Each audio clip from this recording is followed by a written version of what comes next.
খুলনা নগরীর খালিশপুর থানার ১১ নং ওয়ার্ড বিএনপির সুধী সমাবেশে স্থানীয় বিএনপির দুই গ্রুপের সংঘর্ষে কমপক্ষে ১৫ জন আহত হয়েছেন। তুচ্ছ ঘটনাকে কেন্দ্র করে শুক্রবার রাত ৮:৩০টার দিকে এই ঘটনা ঘটে।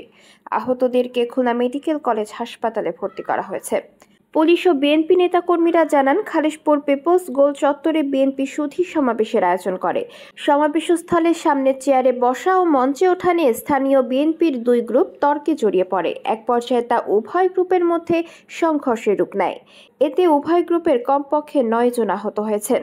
মহানগর বিএনপির আহ্বায়ক ও সদস্য সচিব সহ অন্যান্য নেতারা পরিস্থিতি শান্ত করেন। খালিশপুর থানা বিএনপির সদস্য সচিব হাবিব বিশ্বাস বলেন, মঞ্চে ওঠা নিয়ে কিছুটা হাতাহাতি হয়েছে, এতে কয়েকজন সামান্য আহত হয়েছেন। তিনি হাসপাতালে তাদেরকে দেখে এসেছেন।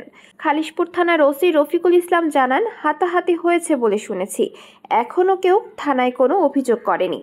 এদিকে সংঘর্ষে ১১ নং ওয়ার্ড বিএনপির যুগ্ম আহ্বায়ক মোহাম্মদ সরওয়ার হোসেন, স্বেচ্ছাসেবক দলের সাধারণ সম্পাদক তুহিন, ছাত্রদলের যুগ্ম সম্পাদক ইয়াসিন মোল্লা, যুবদলের সাধারণ সম্পাদক রেজাউল করিম, যুবদল নেতা শরীফুল ইসলাম, যুবদলের সদস্য দিদার বিশ্বাস ও মোহাম্মদ সোহেল, ৮ নং ওয়ার্ড স্বেচ্ছাসেবক দলের আহ্বায়ক মোহাম্মদ নুরুজ্জামান এবং বিএনপির সদস্য শহীদ সহ ১৫ জন আহত হয়েছেন। তাদেরকে খুলনা মেডিকেল কলেজ হাসপাতালে ভর্তি করা হয়েছে।